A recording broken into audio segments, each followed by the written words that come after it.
दोस्तों शैतान हमें रोकने के लिए सबसे ज़्यादा अटैक करता है हमारी प्रेयर लाइफ पर, क्योंकि वो जानता है कि अगर हमारी प्रेयर लाइफ को असफल करा दे तो हमारा आत्मिक जीवन कमज़ोर होता जाएगा। और जब हमारा आत्मिक जीवन कमज़ोर होगा तब हमारा बाइबल अध्ययन करना और प्रभु के साथ समय बिताना बिल्कुल ख़त्म हो जाएगा। और फिर धीरे धीरे हम उन्हीं मनुष्यों के समान बन जाएंगे जो पाप में जीकर दुनिया में रहकर अपने स्वामी शैतान के रास्ते में चलते हैं और उसी को खुश करने के लिए अपना जीवन बिताते हैं।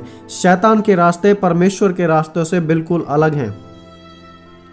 दोस्तों प्रार्थना मसीह जीवन का एक अनमोल भाग है और मात्र भाग ही नहीं, मसीह जीवन की एक मजबूत नींव भी है। और जब हम प्रार्थना करने में असफल हो जाते हैं तो उस दिन हमें मान लेना चाहिए कि हमारा जीवन एक ऐसे मोड़ पर आने वाला है जहां प्रभु ने हमें कभी भी नहीं चाहा था। बाइबल में शुरू से लेकर अंत तक हमारे लिए उदाहरण और चेतावनियां हैं। हम बाइबल में राजा दाऊद के बारे में पढ़ते हैं जो दिन के 3 पहर प्रार्थना किया करते थे। लिखा है, सांझ को, भोर को और दोपहर को तीनों पहर मैं दुहाई दूंगा और वह मेरा शब्द सुन लेगा।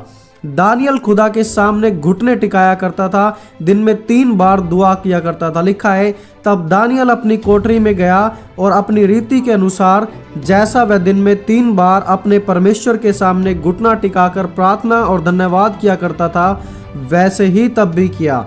अब्राहम ने सुबह उठकर प्रार्थना की, प्रभु यीशु मसीह ने प्रार्थना करी, पौलुस ने प्रार्थना करी, पौलुस ने जेल में से भी प्रार्थना की, हर एक परमेश्वर के जन ने प्रार्थना की। प्रार्थना बाइबल में सिर्फ उन लोगों ने नहीं की जो प्रभु के लोग नहीं थे और पाप से प्यार रखते थे। एक मसीह होना यानी कि प्रार्थना करने वाला व्यक्ति होना है। दोस्तों क्या कभी आपने सोचा है कि जब हम प्रार्थना नहीं करते तो हमारा जीवन क्या दर्शाता है? दोस्तों पहली बात जब हम प्रार्थना नहीं करते तो हम दर्शाते हैं कि प्रभु मुझे आपकी इच्छा नहीं है। दोस्तों जब हम प्रार्थना नहीं करते तो हम डायरेक्टली और इनडायरेक्टली अपने जीवन के द्वारा कह रहे हैं कि खुदा मुझे अब तेरी कोई भी इच्छा नहीं है, क्योंकि जहां खुदा के प्रति प्यार है वहां खुदा के प्रति एक इच्छा भी है। और जब हम प्रार्थना ही नहीं कर रहे, उसके सामने बैठ ही नहीं रहे, हम अपने एक्शंस के द्वारा दिखा रहे हैं कि खुदा अब हमें तेरी कोई भी इच्छा नहीं है। दोस्तों दूसरी बात, जब हम प्रार्थना नहीं करते हम खुदा को कहते हैं कि मुझे अब खुदा तेरी कोई भी ज़रूरत नहीं है, मैं अपनी ज़िंदगी अपने आप चला सकता हूँ। प्रार्थना ना करने के द्वारा हम दर्शाते हैं कि मैं अपने जीवन का मालिक हूँ, मैं अपने फैसले अपने आप ले लूँगा, जिस रास्ते पर मुझे जाना है मैं उसे अपने आप चुन लूँगा, मुझे किससे मिलना है, क्या करना है, यह सब मेरी ज़िंदगी है, मैं अपने फैसले अपने आप लूँगा, मुझे परमेश्वर खुदा मुझे तेरी कोई भी ज़रूरत नहीं है। और दोस्तों तीसरी बात, जब हम प्रार्थना नहीं करते तो हम दर्शाते हैं कि मैं अपना आत्मिक युद्ध खुद लड़ सकता हूं, मैं खुद खुदा तेरे बिना विजयी हो सकता हूं। बाइबल कहती है कि हमारा युद्ध लहू और मांस से नहीं, शैतान और उसकी ताकतों से है। प्रार्थना ना करना दर्शाता है कि खुदा मैं तेरे बिना ये युद्ध जीत सकता हूं, मैं शैतान को तेरे बिना हरा सकता हूं। दोस्तों एक बड़े से बड़ा जहाज भी जब समुद्र में निकलता है तब एक छोटे से एंकर के भरोसे पर निकलता है, विश्वास करता है कि यह एंकर मुसीबत के समय हमें और हमारे डूबते हुए जहाज को बचा लेगा। कोई भी जहाज समुद्र में बिना एंकर के नहीं जाता।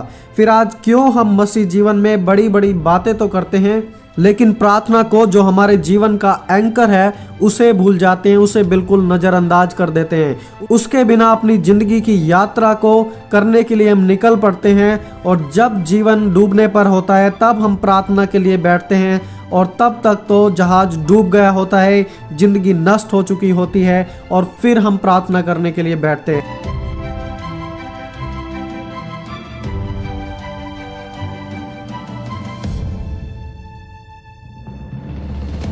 हमारा दुश्मन शैतान आलस डालेगा, ऐसा महसूस कराएगा कि हमारी प्रार्थना व्यर्थ है, लाइफ को बहुत ही ज़्यादा व्यस्त कर देगा, पूरी कोशिश करेगा प्रार्थना करने से रोकने के लिए, क्योंकि शैतान एक बड़े प्रचारक से नहीं बल्कि एक कमज़ोर व्यक्ति से जो प्रार्थना में बैठता है उससे डरता है। उसे पता है कि प्रार्थना हिला देती है, उसके राज्य में भूचाल ला देती है।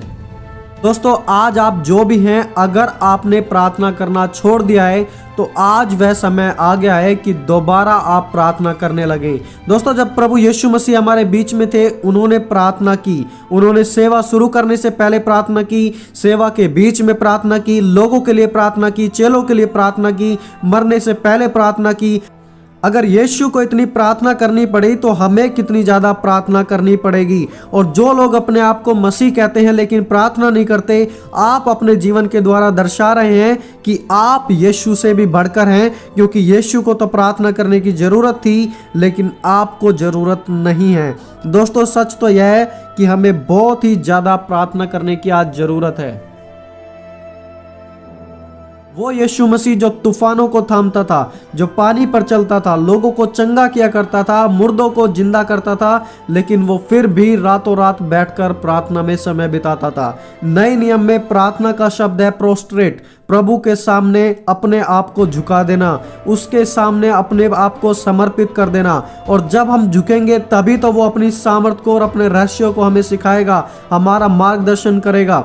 दोस्तों हो सकता है आप चर्च जाते हैं, आप गाते हैं, आप प्रचार करते हैं, आप दान भी देते हैं, लेकिन यदि आप प्रार्थना नहीं करते तो आप एक कमजोर मसीह हैं जो सब कुछ जानते हुए भी कुछ भी नहीं जानते। कोई भी दूसरी चीज प्रार्थना का स्थान नहीं ले सकती है, चाहे आप घर में हो या खेत में हो या जेल में हो या मौत की कगार पर हो, जहां कहीं भी हो आप प्रार्थना करें। बाइबल कहती है कि निरंतर प्रार्थना में लगे रहो। और दोस्तों मैं पूरी उम्मीद करता हूं कि हम सिर्फ सुनने वाले ही नहीं, पर जो हमने सुना है हम उस पर चलने वाले भी बनेंगे। और आज एक फैसला लेंगे कि चाहे दुनिया इधर से उधर हो जाए, लेकिन मैं प्रार्थना करना कभी नहीं छोड़ूंगा। मैं प्रार्थना से पूरे नरक को हिला डालूंगा। प्रार्थना करें और बस करते ही रहें। और दोस्तों प्रभु आपकी प्रार्थना में बढ़ने में मदद करे। तो दोस्तों मिलेंगे जल्दी एक और नए संदेश के साथ। जब तक अगर आपको वीडियो से कुछ सीखने को मिला हो तो वीडियो को जरूर लाइक करें, हमारे चैनल को सब्सक्राइब करें। प्रभु आप सभी को आशीष दे दोस्तों। जय मसीह की।